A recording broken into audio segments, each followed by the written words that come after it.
orang sekarang, sholat sudah tuntas.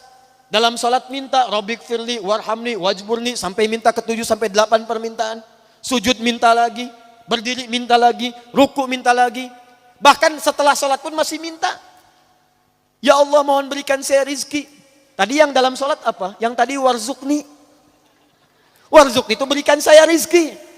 Selesai sholat masih minta juga, tapi belum terkabulkan juga. Nabi Zakaria minta berdoa dalam sholat. Sholat belum selesai, dikabulkan. Ada orang sekarang minta, maaf, sudah selesai sholat, belum dikabulkan juga. Apa yang salah?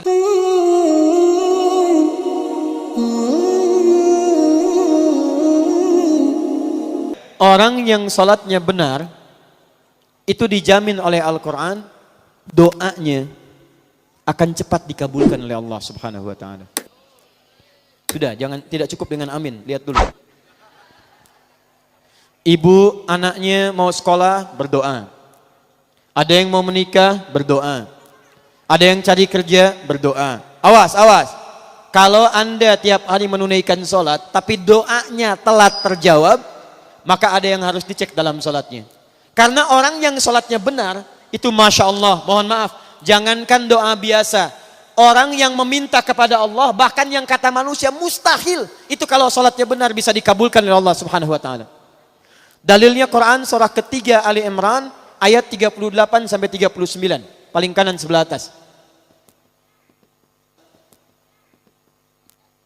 Saya agak cepat.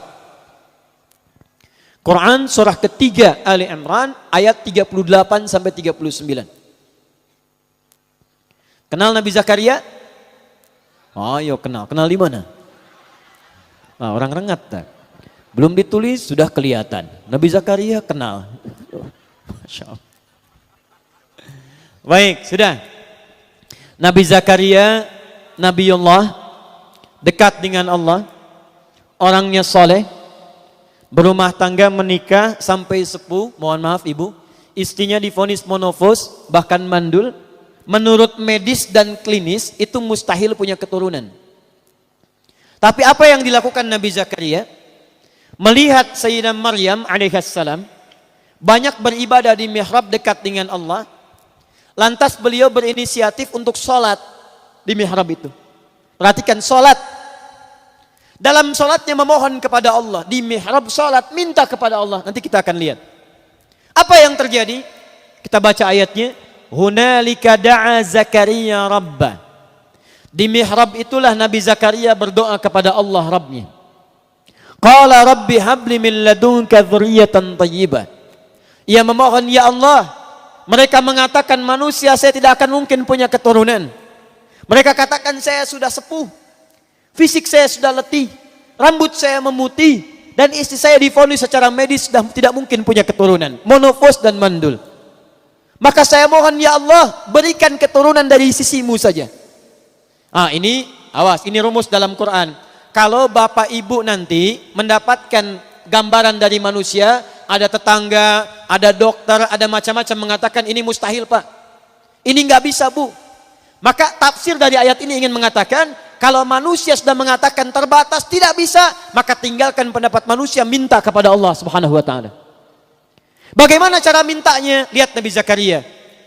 Qala Rabbi habli min ladunka dzurriyyatan thayyibah innaka sami'ud du'a. Ya Allah, manusia mengatakan saya nggak mungkin punya keturunan. Saya mohon darimu saja ya Allah, yang tidak punya batas dalam kuasa. Engkau pasti mendengar doa saya.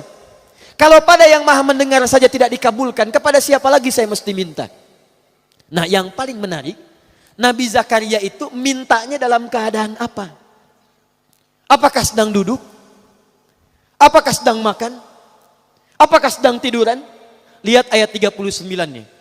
Begitu selesai berdoa, perhatikan, selesai berdoa, tiba-tiba turun malaikat. Fanadathul malaika wa huwa qaimun yusalli fil mihrab.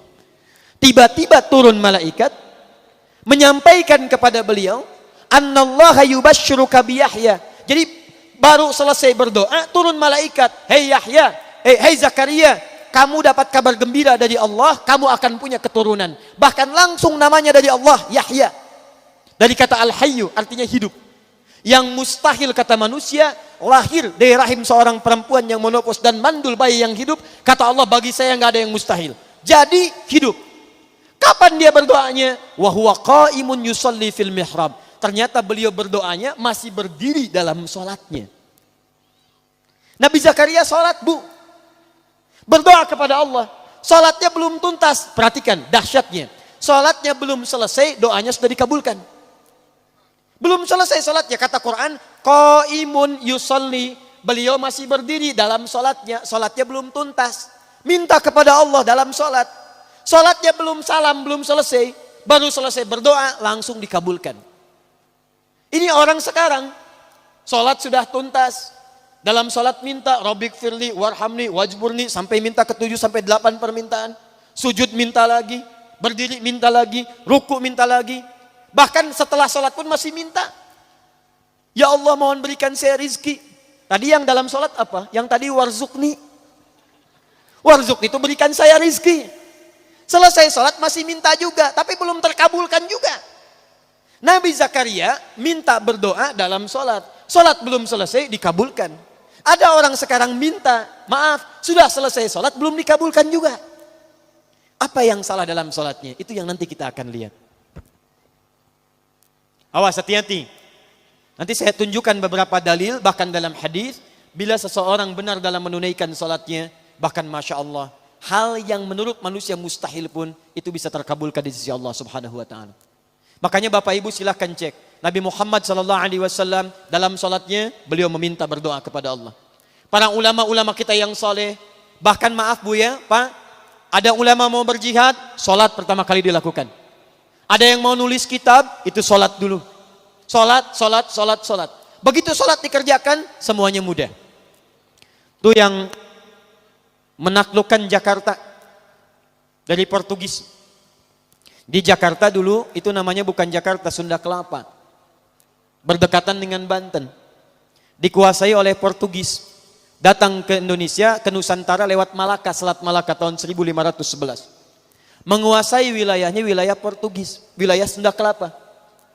Siapa yang membebaskan itu? Namanya Fatahillah. Dikenal dengan Faletehan. Itu menantu Sunan Gunung Jati, menikah dengan anak keduanya perempuan.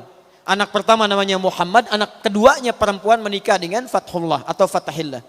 Datang kemudian ditugaskan untuk membebaskan Sunda Kelapa. Sebelum berangkat, sholat, wudu, minta kepada Allah. Begitu berangkat dimudahkan oleh Allah Subhanahu Wa Taala. Wa ma ramaita idh ramaita.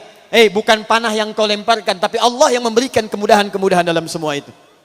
Berhasil dibebaskan di bulan Ramadan, tanggal 22 Ramadan tahun 933 Hijrah. Bertepatan dengan 22 Juni 1527. Begitu dibebaskan, karena tahu yang membantunya Allah, maka diganti nama Sunda Kelapa menjadi nama yang ditetapkan dalam Al-Quran. Surah ke-48 ayat pertama.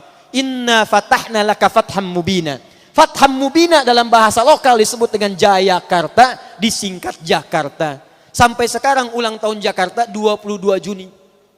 Siapa itu Fathullah? Menantu Sunan Gunung Jati. Siapa Sunan Gunung Jati? Namanya Syarif Abdullah. Siapa Syarif Abdullah? Anaknya Syarif Abdullah. Siapa Syarif Hidayatullah? Syarif Hidayatullah anaknya Syarif Abdullah. Syarif Abdullah anaknya Ahmad Jumadil Kubra. Siapa Syekh Ahmad Jumadil Kubra? Satu di antara 9 wali yang pernah menyampaikan risalah dakwah di Nusantara. Beliau punya 2 orang anak, satu Syarif Abdullah, yang kedua Maulana Ishaq. Syarif Abdullah itu nanti yang kemudian menikah dengan seorang perempuan namanya Syarifah Mudaim. Siapa Syarifah Mudaim? Namanya Rara Santang, lahir tahun 1426. Dia punya kakak namanya Walang Sungsang, ganti nama jadi Abdullah Iman, lahir tahun 1423. Siapa bapaknya? Bapaknya namanya Prabu Siliwangi. Menikah dengan siapa? Nyai Subang Larang. Siapa Nyai Subang Larang? Muridnya Syekh Hasanuddin. Siapa Syekh Hasanuddin? Pernah belajar ilmu Quran di Mekah. Mekah dikenal dengan Ummul Qura, maka dikenal dengan Syekh Qura. Di mana tempatnya? Di Karawang. Dari situ kemudian ditugaskan pulang ke kakeknya Prabu Siliwangi, diberikan wilayah di Gunung Jati, dikenal dengan Sunan Gunung Jati. Punya menantu Fathullah, datang membebaskan Sunda Kelapa, dikirimkan saudaranya Syekh Maulana Hasanuddin kemana? Ke Banten. Sampai sekarang kemudian jadi kampus di wilayah Serang. Nyambung. Anak keduanya Maulana Ishaq. Dari Maulana Ishaq tadi melahirkan siapa? Melahirkan Kiai Haji Ahmad Dahlan, pendiri Muhammadiyah. Tanggal 18 November tahun 1912. Saudaranya Kiai Haji Hasyim Asy'ari mendirikan Nahdlatul Ulama disingkat dengan NU tanggal 31 Januari tahun 1926. Jadi NU dengan Muhammadiyah itu bersaudara pendirinya. Berasal dari Ahmad Jumadil Kubra. Siapa Ahmad Jumadil Kubra? Keturunan dari Ali Zainal Al-Kabir. Siapa Ali Zainal Al-Kabir? Keturunan Ali Zainal Abidin. Siapa Ali Zainal Abidin? Dari Al-Husain. Al-Husain adiknya Al-Hasan. Al-Hasan anaknya Ali bin Abi Thalib. Suaminya Fatimah Az-Zahra, putri Rasulullah sallallahu alaihi wasallam. Masih nyambung. Jadi saya kembalikan ya. Nah, nyampe kadinya teteh. Yuk ulangi deh.